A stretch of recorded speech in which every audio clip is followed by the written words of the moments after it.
Good morning, Jane. Hi, Julie. How are you? I'm very well, thanks. And you? Yeah, really good, thank you. Good. Um, I'm here today with Jane Purday from the University of Hertfordshire to talk about an amazing thing that we need to be educated on, which is apprenticeships out there. And I met Jane through a networking event a few months ago where we're talking about the different levels and what can be obtained, which actually I didn't realise how much was out there and what the government are doing. So I decided to have Jane on as a guest today to be able to educate anyone out there looking to upskill, and also for employers to know what they can do for their employees and what the government can do to help. So just introduce myself, I'm going to introduce Jane, and then we're going to talk and learn a little bit more about what's out there for everyone in terms of upskilling. So I'm Julie Grimes from Jaguar White Recruitment. I help hiring managers and HR departments recruit high caliber, conscientious, skilled individuals to create the successful teams for ensuring that the goals are met of a company. I work across multi-functions and multi-sectors in the office arena, and I do that by consulting, meeting my candidates and clients, and really adding value to the recruitment process. And I felt that having Jane here today would give some added value to clients out there as well, to educate what they can do in terms of well-being and upskilling, looking after staff.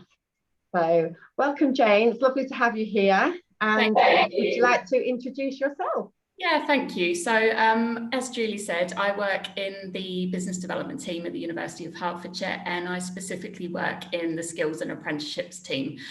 So I work with employers to recognise skills gaps in their workforce development plans, and we look at filling those skills gaps with CPD, so continuing professional development, and also by way of placing apprentices within businesses as well, which is what we're going to talk about today.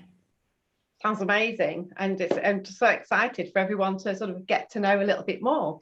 So if we can start by asking you kind of about the range of courses available, and what kind of apprenticeship levels you work on, that would be a great start, I think.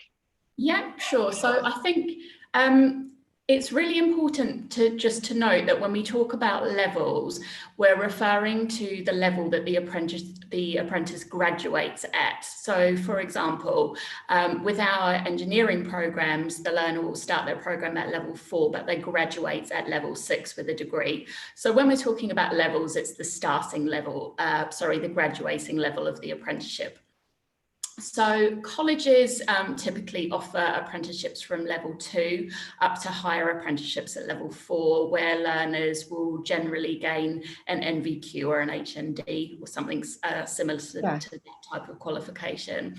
At the university, we offer higher end degree level apprenticeships up to level 7. That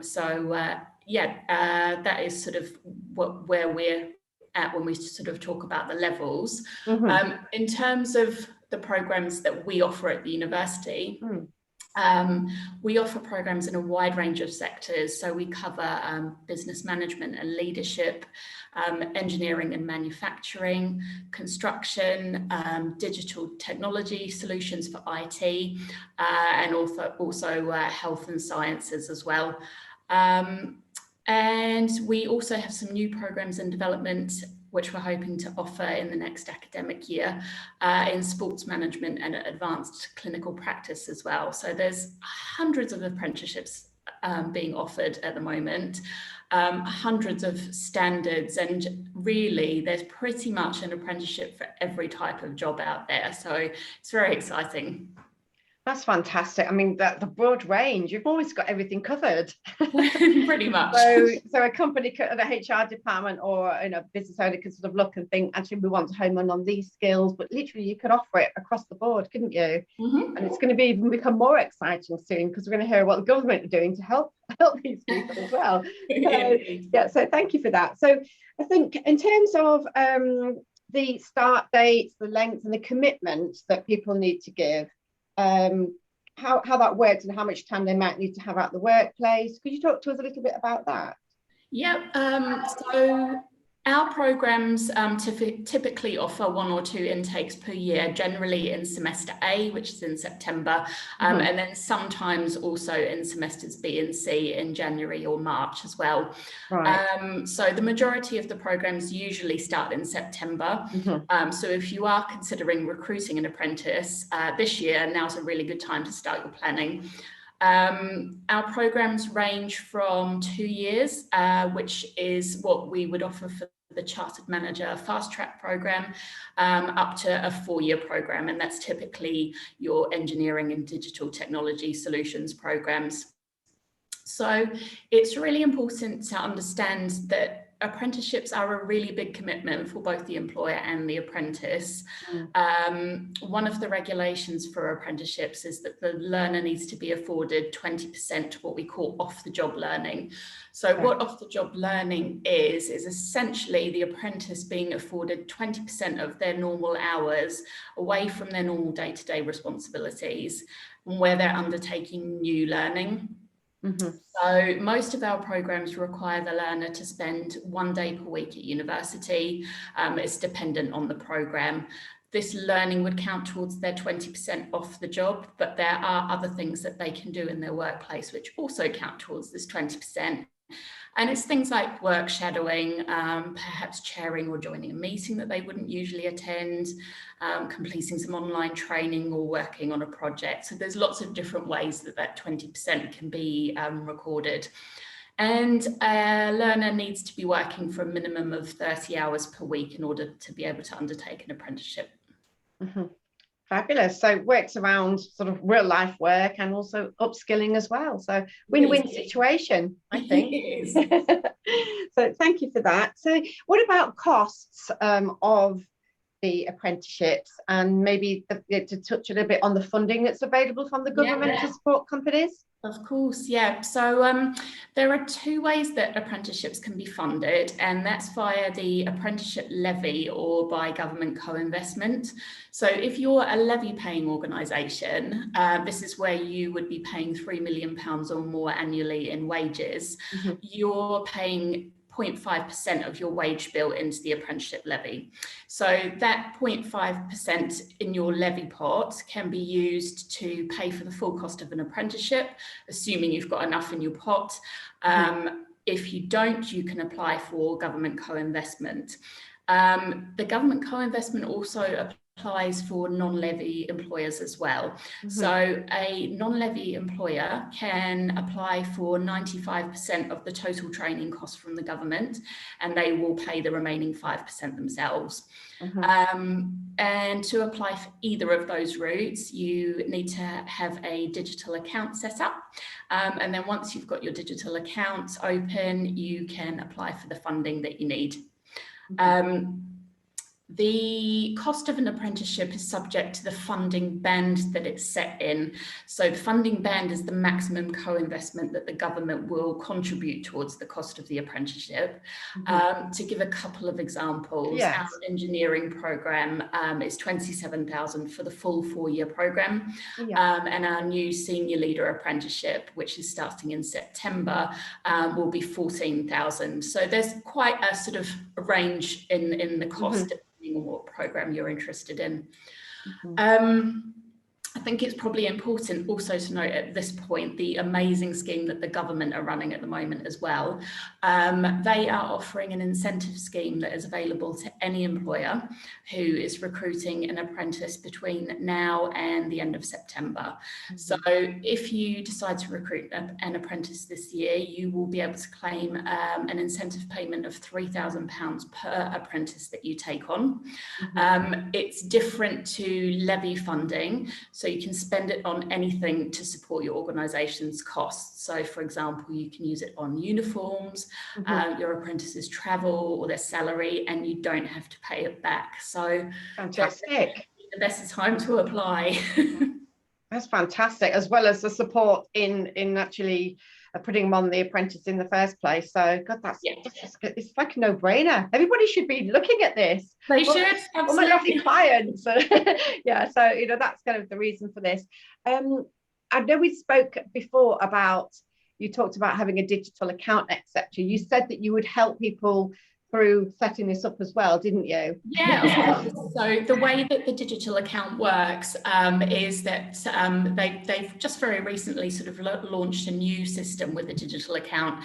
It means now that as an employer, you can either apply for the digital account yourself, or your chosen training provider can actually start the process on your behalf. So we can help you, you can do it yourself, and you can also use that digital account to advertise your vacancy as well. So it is advertised through the .gov website, Find an Apprenticeship. So you'll really be targeting the people that are looking specifically for an apprenticeship. And again, the training provider can also help you to list your vacancy and also help you with shortlisting as well. So there's lots of ways that we can help. Fantastic. So hand-holding the whole way, because I think one thing is learning about the course and what the government can do to help, but actually actioning it is another thing. So, a lot of employers are sort of really put off because they think it's going to be they think it's going to be a very cumbersome process, but it actually doesn't need to be. So we are here to help. And I think I would, definitely want to urge, all employers to look at this because of that. They're not going to be just left to their own devices. So. Absolutely. Perfect. So apart from many benefits you've already spoken about, which is the government funding, the £3,000 for whatever they need, what are the benefits would you say come with having an apprentice and training them up? Really, the key benefits of having an apprentice is that you're providing an opportunity to grow your workforce in the way that you want it to, and an apprentice can help to future-proof your business by tackling skills shortages. So you can adapt their training to meet the needs of your business. An apprentice can increase productivity within your team, and also support the positive long-term development and also staff retention as well, because if your staff feel that you're contributing to their long-term development, they're far more likely to stay with you long-term. Absolutely. And, I recruit for many different sectors and clients across functions. And I know a couple of my clients, they've had people that have joined them that want to actually move into different departments. And this is another reason why I thought it would be great to be able to get that information from you and share it. Like you said, for retention, and also, the care that you're going to give your employees, really looking after them. And it's so crucial at the moment, obviously, with the mental health, etc. as well, supporting on that side. But the retention of staff, there's so much movement at the moment, so many people around. So anything we can do. And also, as an organisation, we're so proud to be able to do that for their employees and keep them, like you said. So brilliant benefits, brilliant benefits.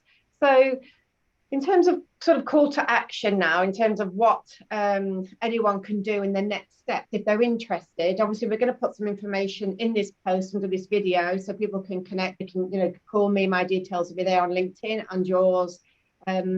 What would be the kind of initial next steps if somebody was to call you? What's the process? So if anybody wants to sort of have an initial look at the programs that we do have available and just to sort of learn about it a bit more in their own time, there's lots of information available on our website at www.herts.ac.uk. But if you feel that you're ready to sort of take that next step, you just want to learn a bit more, or you even just want to have an informal chat to understand if an apprenticeship might be right for your business, I'm always happy to have a chat. So you can connect with me here on LinkedIn and drop me a direct message, or drop me an email as well.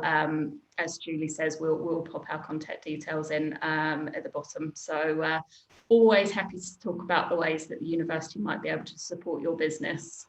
Perfect. Thank you so much, Jane. I think that's covered everything we wanted to today. And, I hope it educates, gives people lots of information about what's available out there. And I hope that lots of people get in touch. If I can help with anything, please get in touch. And Jane, thank you so much for joining me today. And I will be, I'm sure, in touch with you soon. Thanks. Take care. Thank you. Bye-bye. Bye.